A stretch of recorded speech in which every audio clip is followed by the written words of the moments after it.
Shalom Bapak Ibu Saudara yang terkasih dalam Tuhan, senang sekali pagi hari ini kami sekeluarga kembali menjumpai Anda dalam program kesayangan kita, Amen. Agree with God, move with God, encounter with God now. Mari saya mengajak Bapak Ibu semua sebelum kita sama-sama untuk belajar kebenaran firman Tuhan pagi hari ini, kita siapkan hati, kita mau berdoa bersama-sama.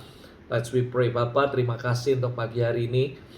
Kami bersyukur untuk semua kebaikan Tuhan dalam kehidupan kami, untuk kesehatan, kekuatan, sehingga pagi hari ini kami boleh sama-sama kembali belajar kebenaran firman-Mu melalui program Amin ini Tuhan. Dalam spesial kemerdekaan Republik Indonesia, kami berdoa biarlah Tuhan kami boleh mengalami secara nyata apa yang hari ini nanti akan dibagikan, akan disampaikan, dan biar kami mengalaminya secara nyata. Kami buka hati kami dan kami mempersilakan Roh Kudus bekerjalah di tengah-tengah kami.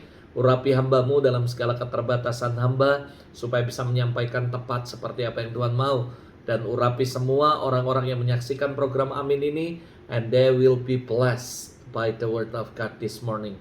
Tuhan, kami juga berdoa sekali lagi, kami mempersilakan Roh Kudus, Kau ambil alih semuanya, bergeraklah, bekerjalah di tengah-tengah kami pagi hari ini. Para malaikat Terang Kudus lakukan bagian kalian, layani umat Tuhan dimanapun mereka berada, supaya kami semua boleh mengalami Kristus secara nyata. We give back to you all the glory, all the praise. In Jesus' name, amen, amen. Shalom Bapak Ibu Saudara yang terkasih dalam Tuhan. Pagi hari ini kita semua dalam program Amin spesial, yaitu kemerdekaan Republik Indonesia, di mana tahun ini kita merayakan 77 tahun kemerdekaan bangsa kita. Saya sangat senang sekali dengan tema tahun ini, di mana dikatakan pulih lebih cepat, bangkit lebih kuat. Saya berdoa supaya setiap Anda bukan cuman membuat keren-kerenan untuk tema daripada HUT RI kali ini, tapi mengaminkannya, sedang menjadikan ini sebuah doa bagi gereja Tuhan, bagi keluarga kita, bagi kehidupan kita secara pribadi, bahwa kita akan mengalami pulih lebih cepat dan bangkit lebih kuat. Saya tahu dalam masa pasca pandemi ini ada begitu banyak harus dibenahi, ada begitu banyak hal yang mesti dikerjakan, baik dalam keluarga, usaha, maupun gereja, maupun semuanya, termasuk bangsa ini. Tapi saya berdoa supaya benar-benar semua kita akan mengalami pemulihan lebih cepat dan juga bangkit lebih kuat. Kita akan terus berdoa untuk bangsa Indonesia, supaya Tuhan memberkati dan memulihkan bangsa Indonesia dan membuat bangkit lebih kuat. Nah anyway, saudara, pagi hari ini dalam program Amin spesial HUT RI ini, saya menyampaikan sebuah firman di mana saya kasih judul yaitu kemerdekaan sejati. Saya berdoa biarlah apa yang menjadi reflection kita 77 tahun Indonesia merdeka. My question sederhana sekali, apakah kita mengalami kemerdekaan sejati dalam kehidupan kita? Ada beberapa hal yang saya mau mengajak Anda untuk kita belajar sama-sama pagi hari ini. Yang pertama, what is definition kemerdekaan? Supaya kita tahu apa itu definisi dari merdeka, definisi dari kemerdekaan. Dan saya berdoa the goal daripada pagi hari ini supaya setiap kita bukan cuma mengerti tentang kemerdekaan atau merdeka yang selalu kita katakan setiap kali merdeka, merdeka dan sebagainya, tapi kita mengalami secara pribadi kemerdekaan sejati dalam kehidupan kita. Let's start dengan what is definition. Saya berdoa supaya kita mengerti. Kalau Anda pelajari dalam Kamus Besar Bahasa Indonesia berkata merdeka artinya bebas. Bebas dari perhambaan, bebas dari penjajahan dan sebagainya, dan berdiri sendiri. Merdeka juga berarti tidak terkena atau terlepas dari tuntutan. Merdeka artinya tidak terikat, tidak tergantung atau bergantung kepada orang atau pihak tertentu, leluasa. Dan ini yang diartikan dengan merdeka. Sementara kemerdekaan adalah keadaan atau hal di mana kita bisa bebas, berdiri sendiri, lepas, tidak terjajah lagi, dan mengalami sebuah kebebasan. Dari pengertian ini, saya mengajak Anda untuk merenungkan sesuatu perenungan yang membuat saya mikir, saudara, apakah ini benar terjadi dalam kehidupan Anda. Saya berdoa biarlah perenungan ini tidak berlalu begitu saja, tapi let's we doing a reflection for ourselves, untuk diri kita sendiri, keluarga kita, dan semuanya. Apakah kita benar-benar sudah mengalami kemerdekaan sejati dalam kehidupan Anda? Apakah Anda sudah mengalami kemerdekaan sejati dalam keluarga Anda dan sebagainya? Yuk renungkan sama-sama pagi hari ini. Apakah benar Anda mengalaminya secara pribadi di mana kita mengalami kita bebas, kita lepas dan tidak dijajah, mengalami kebebasan dan berdiri sendiri. Itu arti kemerdekaan. Yuk kita renungkan sama-sama, apakah dalam kehidupan Anda benar-benar mengalaminya, kemerdekaan sejati dalam kehidupan Anda. Nah, pagi hari ini yuk kita belajar juga what is the Bible say mengenai kemerdekaan. Saya mau berdoa supaya satu ayat ini ketika Roh Kudus menaruh di hati saya, Galatia 5 ayat yang pertama, ini benar-benar menjadi sebuah kebenaran yang akan memerdekakan kehidupan Anda. Saya berdoa dimanapun Anda berada pagi hari ini, Galatia 5 ayat 1 benar-benar that set you free. Ini akan membuat that will set you free, your family, yourself, mengalami kemerdekaan sejati. Ini kebenarannya kalau kita baca sama-sama Galatia 5 ayat 1 berkata, supaya kita sungguh-sungguh merdeka. Saya percaya bahwa God really wants, benar-benar menginginkan setiap Anda mengalami kemerdekaan sejati. Saya bersyukur kita bisa merayakan HUT RI yang ke-77. Mungkin tahun depan 78. Tapi saya nggak mau ini cuma berlalu begitu saja, Independent Day. Tapi kita benar-benar mengalami sungguh-sungguh merdeka. Kita berdiri sendiri, lepas, bebas, mengalami kebebasan, tidak bergantung dengan orang dan sebagainya. Tapi benar-benar mengalami kemerdekaan. Dan dikatakan Kristus telah memerdekakan kita. Saya percaya this is the truth that will set you free. Bahwa Tuhan benar-benar menginginkan kita merdeka. Dia nggak mau kita terikat dengan perhambaan, dosa dan sebagainya. Tapi Dia menginginkan supaya hidup Anda benar-benar mengalami kemerdekaan. Dan Dialah yang memberikan kita kemerdekaan. Karena itu berdirilah teguh dan jangan mau lagi dikenakan kuk perhambaan. Nah, dari ayat ini ada beberapa kebenaran yang saya mau sharekan pagi hari ini melalui program Amin. Yang pertama, bahwa Tuhan menginginkan kita sungguh-sungguh merdeka. Mungkin ada berkata, Tuhan kenapa aku gak bisa lepas dari ikatan ini? Tuhan kenapa aku kok masih diperhamba dosa? Saya mau kasih tahu itu tidak benar, saudara. Bahwa Allah gak menginginkan kondisi itu terjadi dalam kehidupan Anda. Justru Allah menginginkan Anda sungguh-sungguh merdeka. Dan bahkan Dia mengirim anaknya, the Jesus Christ. Dia memberikan Yesus anaknya supaya kita mengalami kemerdekaan. Dan Alkitab berkata ketika Yesus mati di kayu salib, mengorbankan dirinya, mencurahkan darahnya, Kristus telah memerdekakan kita dari perhambaan, dari dosa, dari kuk perhambaan, dan semua sakit penyakit. Karena Yesus telah memerdekakan hidup kita. Ini kebenaran yang kedua, bahwa yang pertama, Dia menginginkan Anda sungguh-sungguh merdeka. Dia nggak ingin kondisimu terus terikat, terus ada dalam kuk perhambaan, terus ada dalam ikatan dosa. Yesus tidak menginginkan situasi itu, tapi Dia menginginkan Anda benar-benar mengalami kemerdekaan. Dan yang kedua, kebenaran yang paling hakiki, bahwa God already set you free. Tuhan sudah memerdekakan kita. Kristus telah memerdekakan kita. Lalu poin yang ketiga, what should I do? Apa yang mesti kita lakukan? Nah, ini yuk kita belajar sama-sama. Kalau kita tahu kebenarannya bahwa Dia sungguh-sungguh menginginkan kita merdeka, nggak mau kita terikat dengan apapun, terutama dosa. Dan yang kedua, Dia datang memerdekakan setiap kita. Dia memerdekakan kita dari dosa, Dia memerdekakan kita dari perhambaan, Dia memerdekakan kita dari ikatan kutuk, sakit, penyakit, dan semuanya. Lalu yang ketiga, kita harus ngerti what should I do? Apa yang harus kita kerjakan? Alkitab berkata, kalau Anda membaca Galatia 5 ayat 1 ini berkata, yang pertama adalah berdiri teguh, stand firm. Ini yang Tuhan mau. Ketika Anda mengerti sebuah kebenaran bahwa Dia menginginkan kita merdeka, dan Dia datang memberikan kemerdekaan itu dalam hidup kita. Nah, yang kita perlu lakukan yang pertama adalah stand firm. Kita harus berdiri teguh. Orang Kristen harusnya semuanya berdiri teguh. Galatia 5 ayat 1, kalau Anda baca dalam beberapa terjemahan dikatakan, then stand firm in the liberty with Messiah made us free. Jadi ayo sama-sama kita harus stand firm. Kita harus bersama-sama dengan Tuhan untuk berdiri teguh. Nah, kalau Anda pelajari kata berdiri teguh, kata berdiri ini dalam bahasa Ibraninya itu adalah amat. Artinya stand, standing, endures, appointed, a bit behind. Lalu dikatakan arise, continue, dwell, saudara. Jadi kita hanya perlu berdiri Kita tidak cuma hanya berdiri, maksud saya secara biasa, tapi kita memang telah ditetapkan, appointed untuk berdiri, standing, dan bertahan, endure, saudara. Jadi kita bukan cuma berdiri secara biasa, tapi memang sudah ditetapkan untuk apa? Untuk berdiri, standing, dan bertahan, endure, di belakang, a bit behind God, of course, saudara, supaya kita bisa rise dan bangkit, saudara. Nah, saya yakin sekali Yesaya 60 ayat 1 harus terjadi. Dikatakan bangkitlah jadi terang, sebab terangmu sudah datang dan kemuliaan Tuhan terbit atasmu. Arise, shine, for your light has come, and the glory of the Lord rise upon you. Saya berdoa ini yang harus kita lakukan seharusnya.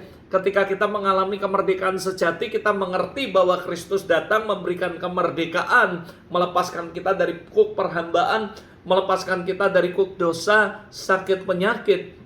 What should we do? Yaitu arise, shine, because your light has come, karena kemuliaan Tuhan terbit atasmu. Itu sebabnya yuk kita nggak cukup berdiri saja bertahan, tapi kita harus arise. Kita harus shine because the Lord, kemuliaan Allah, the glory of the Lord rise upon you, telah terbit atas kamu. Itu sebabnya saya berdoa, yuk ini yang mesti kita lakukan nih. Kita bukan cuma mengerti kebenaran bahwa kita yakin bahwa Kristus datang memerdekakan kita. Kita yakin Dia kepingin kita sungguh-sungguh merdeka.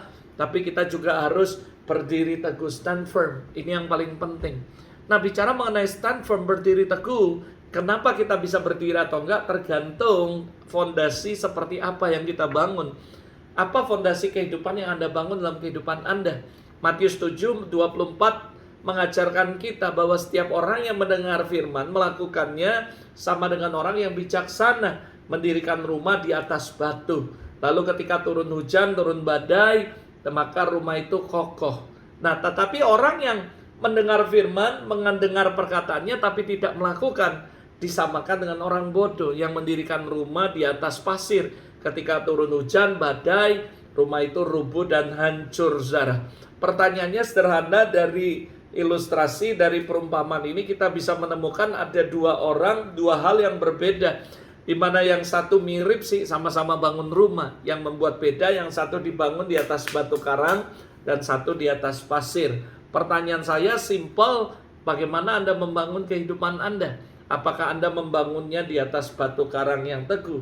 Dan Alkitab berkata, Jesus is the rock. Apakah Anda membangun di atas dasar yang benar? Atau Anda membangun di atas dasar yang salah? Sehingga ketika terjadi kegoncangan, semuanya termasuk pandemi dan pasca pandemi ini, ada begitu banyak orang akhirnya give up. Ada orang akhirnya menyerah dan sebagainya. Tapi beberapa orang saya yakin sekali, karena dia mengalami kemerdekaan sejati dalam kehidupan dia, dia still stand firm, stay in the path, dan tetap ada di dalam jalur Tuhan. Harusnya ini yang Tuhan mau kita alami, bahwa kita mengalami benar-benar kemerdekaan sejati. Kita tahu kebenarannya bahwa Dia sungguh-sungguh menginginkan kita merdeka, dan Kristus datang memerdekakan kehidupan Anda. And then what should we do adalah stand firm yang pertama. Bicara mengenai stand firm, sekali lagi, I just remind you, tergantung dari bangunannya, tergantung dari apa yang Anda bangun. Fondasinya seperti apa. Saya sering bicara ini, tapi saya ingatkan lagi beberapa hal. What is the unseen factor yang harus kita bangun dalam kehidupan kita? Membangun sebuah hotel atau sebuah high-rise building atau gedung tinggi, itu yang paling penting adalah fondasinya. Sama ketika Tuhan membawa kita tinggi terbang, dan kita percaya bahwa kalau kita mendengar firman Allah, melakukannya terus naik dan tidak turun. Tapi ingat, kita kepinginnya naik, tapi Tuhan kepinginnya kita membangun kekuatan akar kita, fondasi kita. Nah, ini penting sekali. Bagaimana gereja bisa stand firm, bagaimana Anda bisa stand firm kalau Anda nggak memperhatikan yang namanya unseen factor. Sesuatu faktor yang tidak terlihat, tapi itu penting dalam kehidupan kita. Dan itu harus dibangun dalam kehidupan kita. Saya sering bicara tentang ini, saudara, bahwa saya yakin sekali bahwa yang pertama, bahwa kita harus terus membangun, menjaga karakter kita. Saya yakin sekali bahwa ada 3 hal yang penting sekali menurut saya. Yang pertama adalah karakter yang baik. Dan saya samakan ini adalah karakter Kristus. Karena saya percaya Jesus is the role model in our life, for our family tentunya, dan gereja. Jadi yang pertama, unseen factor yang harus kita bangun dalam kehidupan kita adalah memiliki karakter Kristus. Ini penting sekali. Ada begitu banyak orang berkata yang penting karunia. Tapi buat saya adalah karakter jauh lebih penting. Orang yang punya karunia belum tentu punya karakter yang baik. Tapi orang yang punya karakter yang baik, saya yakin karunia akan menyertai dia, saudara. So, karakter itu jauh lebih penting daripada karunia. Karunia hanya membawa Anda menjadi orang yang direspek orang, menjadi orang yang berpengaruh, dibawa ke tinggi, atau dibawa ke sebuah posisi yang baik. Tapi ketika Anda ada di posisi itu, tapi tidak diimbangi dengan karakter Kristus, ada begitu banyak orang akhirnya hancur, jadi sombong dan sebagainya, arogan. Tapi saya percaya karakter yang baik akan membawa kita terus naik dan tidak akan turun. Karena saya percaya promosi always come from the Lord. Yang paling penting adalah persiapkan fondasi kita. Have a good character. Karakter Kristus. Dikatakan miliki hati, pikiran, dan perasaan seperti Kristus. Bicara mengenai karakter, saya percaya ada kolerasi antara pikiran dan juga hati, perasaan. Makanya dikatakan dalam Filipi pasal 2 ayat 5 dikatakan, jadi saudara kita harus memiliki pikiran dan perasaan seperti Kristus, saudara. Kenapa? Karena ini penting sekali. Dan saya percaya ini bicara mengenai good character. Ketika kita punya pikiran Kristus, orang jahati kita tetap berkata bahwa Allah turut bekerja dalam segala sesuatu. Yusuf berkata, engkau mereka yang jahat tapi Tuhan membalikannya menjadi kebaikan. Saya sering ngomong beberapa kali bahwa buat saya yakin Anda akan setuju dengan apa yang saya sampaikan pagi hari ini. Sebenarnya antara penjahat dan juga penjahat atau orang baik atau pahlawan itu adalah masalah perspektif dan waktu. Orang-orang yang Anda anggap jahat, suatu hari Anda akan berkata bahwa mereka pahlawan dalam kehidupan Anda. Contohnya Yusuf, dia berkata bahwa kakak-kakaknya jahat, menjual dia ke Mesir, bahkan mengkhianati dia. Tetapi akhirnya dia sadar bahwa dia berkata, engkau mereka yang jahat, tapi Tuhan menjadikan kebaikan buat aku. Kalau tidak melalui proses dijual ke Mesir, dikhianati, masuk penjara, Yusuf gak akan bertemu dengan Firaun. Tapi saya percaya bahwa ketika miliki karakter yang baik atau karakter Kristus, yaitu pikiran dan perasaan seperti Kristus, kita memilih untuk tidak sakit hati, kita memilih untuk menjaga hati kita, karena firman Allah jelas sekali berkata bahwa jaga hatimu dalam segala kewaspadaan, karena dari situ terpancar kehidupan. Kehidupan orang tergantung dari bagaimana kondisi hatinya. That's what the Bible say. Jadi jaga hatimu dengan segala kewaspadaan. Bicara hati, bicara pikiran, saya simpulkan menjadi sebuah unseen factor yang harus kita perhatikan dalam kehidupan kita, yaitu have a good character atau karakter Kristus tepatnya, saudara. Kita nggak akan bisa stand firm kalau kita nggak punya karakter yang baik. Kita dikhianati, kita disakiti, kita tetap percaya bahwa kita jaga hati, memilih untuk tidak sakit hati, tidak membalas kejahatan dengan kejahatan, tapi membalasnya dengan kebaikan. Kita rela untuk mengampuni, kita melepaskan pengampunan. That is good character. Karena itu yang Yesus lakukan. Dia disalib, diludahi, dipukul. Di end of the day, sebelum dia mati, dia berkata, ampuni mereka. Mereka nggak tahu apa yang mereka lakukan. That is the good character. Jadi kita harus menjadikan Kristus adalah role model bagaimana kita tetap have a good character, yaitu karakter seperti Kristus yang nggak membalas kejahatan dengan kejahatan, tapi dia balas kejahatan dengan kebaikan. Dia tidak sakit hati, dia tidak kecewa waktu dikhianati oleh murid-muridnya.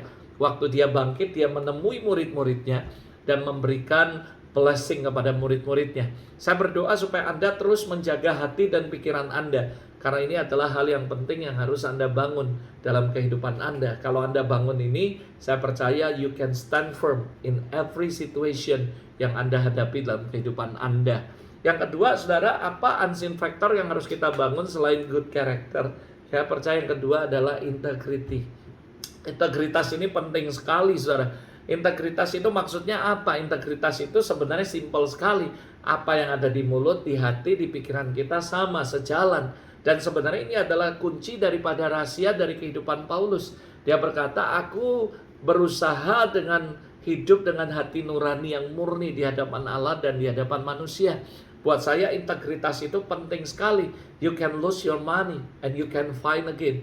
You can lose nama baik, tapi Anda akan menemukan akan kembali lagi dipulihkan. By the time Anda kehilangan apapun dalam hidup Anda bisa cari dan menemukan kembali, atau akan kembali dalam hidup Anda. But if you lose your integrity, you lose everything dalam hidup Anda. Dan mungkin Anda nggak akan kembali lagi mengalami hal-hal yang luar biasa. Integritas ini penting sekali, saudara. Kita harus punya hati nurani yang murni di hadapan Allah. Hiduplah dengan hati nurani yang murni.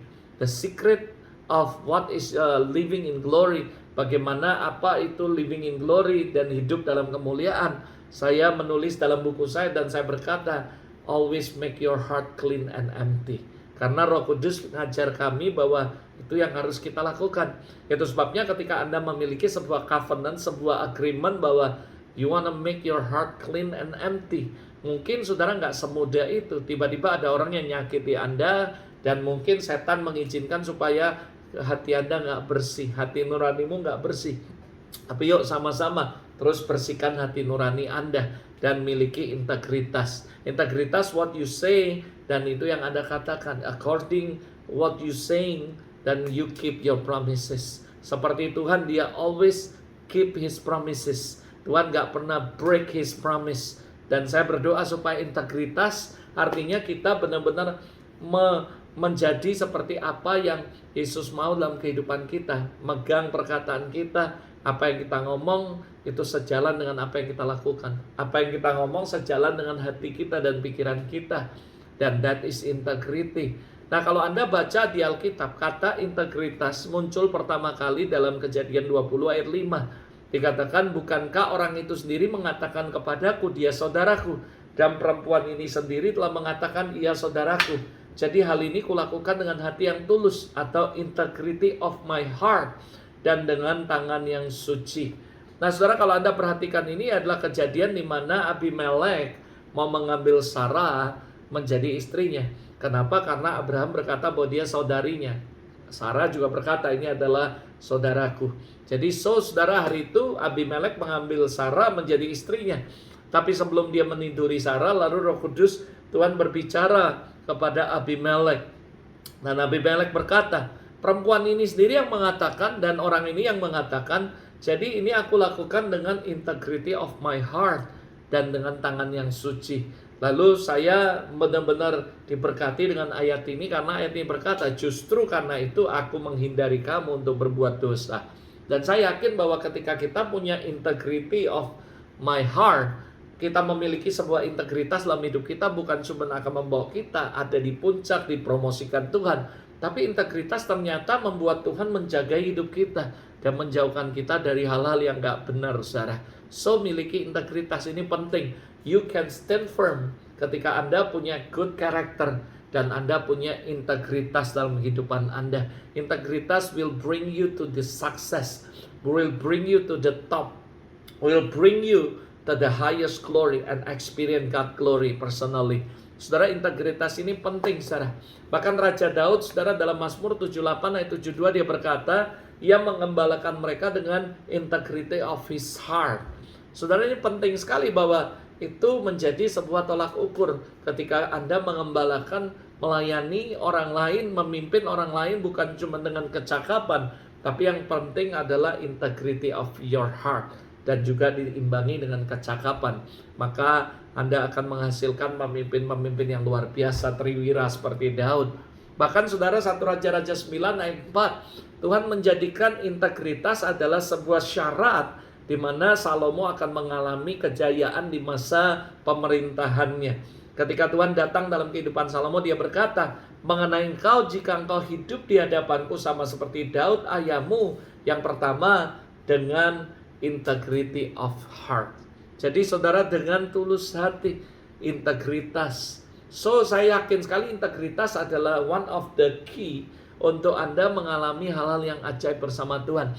Integritas adalah sebuah one of the key untuk Anda dibawa Tuhan mengalami hal yang luar biasa bersama-sama dengan Tuhan. Bahkan integritas menjadi sebuah syarat untuk Salomo mengalami kejayaan di masa pemerintahannya. Saya yakin sekali kalau kita memiliki integritas hati, maka saya percaya saudara, Tuhan akan izinkan kita, membawa kita mengalami hal-hal yang besar bersama Tuhan. Sekali lagi, integritas gak cukup sampai di situ.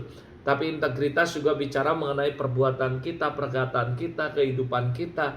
That is integrity. Jadi saya percaya dua ini adalah unseen factor yang sangat penting yang harus Anda bangun dalam kehidupan Anda. Yang ketiga, unseen factornya adalah kerja keras. Anda harus terus bekerja keras, never give up. Jadi good character, integrity, dan mau kerja keras. Saya yakin hidupmu akan berhasil, hidupmu akan sukses, dan kamu akan terus berdiri teguh. Gagal, bangun lagi, never give up. Gagal, bangun lagi, berjuang lagi, memiliki sebuah ketahanan. Ketika menghadapi masalah, Anda nggak gampang nyerah, tapi terus berusaha. Gagal, bangun lagi, gagal, bangun lagi. Saya percaya ketika Anda punya karakteristik seperti ini, mau kerja keras, dan punya integritas, dan juga Anda punya good character, saya percaya sukses, keberhasilan, berkat semuanya akan datang dalam kehidupan Anda. Ini unseen factor. Kalau Anda lakukan ini, you can stand firm in every situation dalam kehidupan Anda. Yang terakhir, lalu saya akan tutup, saudara. Lalu what should I do? Yang pertama, kita harus stand firm ketika kita mengetahui kebenaran bahwa Tuhan menginginkan kita benar-benar merdeka. Lalu yang kedua, Tuhan juga yang datang sendiri, Kristus, untuk membuat kita mengalami kemerdekaan. Dan Dia telah memerdekakan kita. Nah, lalu setelah itu apa yang mesti kita lakukan? Yang pertama, stand firm. Yang kedua adalah be not entangled again. Jadi saudara jangan mau dijajah lagi, saudara. Karena Galatia 5 ayat 1b berkata, karena itu berdirilah teguh dan jangan mau lagi dikenakan oleh kuk perhambaan. Setelah Tuhan membebaskan kita, memerdekakan kita, jangan mau lagi diperhamba. Jangan mau lagi mengenakan kuk perhambaan. Kalau kita perhatikan ayat ini, kita renungkan, kita bisa dijajah lagi setelah kita merdeka. Karena kita memutuskan untuk memberikan diri kita dijajah. Sebenarnya kita udah bebas. Seperti seorang tahanan ketika dia udah menjalani masa tahanannya. Dan dia dimerdekakan, dibebaskan. Dia bisa masuk lagi dalam tahanan kalau dia berbuat salah. Kalau dia melakukan lagi sebuah kejahatan dan sebagainya. Sama dalam kehidupan kita. Kita sudah dimerdekakan oleh Kristus. Kita sudah mengalami kemerdekaan sejati, bukan berarti kita selamanya merdeka. Semua depend on you. Apakah Anda mengizinkan untuk Anda mengenakan kembali kuk perhambaan, atau Anda mau benar-benar mengalami kemerdekaan sejati? Saya berdoa pagi hari ini melalui program Amin, supaya ketika pagi hari ini Tuhan membebaskan kita, kebenaran ini akan membuat Anda merdeka, mengalami kemerdekaan sejati. Make a decision untuk tidak mau lagi mengenakan kuk perhambaan. Jangan mau dikuasai uang, dosa, kedagingan, dan sebagainya. Tapi Alkitab mengajarkan kita sekali lagi, saudara, jangan mau diperhamba lagi. Matius 6:24 berkata, tidak ada seorang pun dapat mengabdi kepada Tuhan. Karena jika demikian, ia akan membenci yang seorang dan mengasihi yang lain. Atau ia akan setia kepada yang seorang dan tidak mengindahkan yang lain.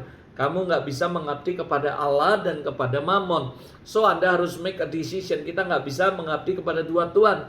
Kalau Anda berkata Anda mengalami kemerdekaan, Anda terima kemerdekaan sejati pagi hari ini, jangan mau lagi diperkuk, dikenakan atau dikuasai oleh dosa, dikuasai keterikatan akan semua hal yang nggak baik, saudara. Karena saya percaya Tuhan benar-benar menginginkan Anda merdeka. Dan Kristus datang hari ini membuat Anda mengalami kemerdekaan sejati. My pray, doa saya, saudara, supaya kita semuanya menanggalkan semua dosa dan beban yang merintangi. Seperti dalam Ibrani 12 berkata, karena kita punya banyak saksi bagai awan mengelilingi kita, mari kita tanggalkan semua dosa dan beban yang begitu merintangi. Lalu running to the Lord, datang kepada Tuhan, saudara. Karena Matius 11 ayat 28 berkata, mari datang kepadaku semua yang letih, lesu, dan beban berat. Aku akan kasih kemerdekaan dalam kehidupanmu. Hari ini dimanapun Anda berada yang menyaksikan program Amin ini, kalau Anda merasa bahwa Anda masih terikat dengan kuk perhambaan, Anda masih terikat dengan kutuk, Anda masih terikat dengan dosa, Anda masih terikat dengan hal-hal kedagingan, percaya ada kebenaran yang Tuhan bagikan pagi hari ini, bahwa Dia sungguh-sungguh menginginkan Anda merdeka. Kalau Anda bertanya, Tuhan, kenapa aku gak bisa lepas dari ikatan ini? Saya kasih tahu itu gak benar. Tuhan kepingin Anda merdeka. Do you believe it? Anda percaya atau enggak, saudara? Dan terima kemerdekaan sejati pagi hari ini. Dan Anda harus tahu Kristus datang bukan cuma menyelamatkan Anda, tapi Dia datang memberikan kemerdekaan sejati dalam hidup kita. Dan kalau Anda sudah mengalaminya, what should we do? Apa yang mesti kita lakukan? Stand firm dan jangan mau lagi diperhamba oleh dosa atau kedagingan kita. Let's we pray. Bapak, terima kasih, kami mengucap syukur untuk pagi hari ini dalam program Amin pagi hari ini. Kami berdoa ya Tuhan, semua firman yang sudah disampaikan tidak akan berlalu begitu saja. Aku berdoa, kami percaya bahwa Engkau datang memberikan kami kehidupan dan bahkan memerdekakan kami. Engkau memberikan kemerdekaan sejati dalam kehidupan kami.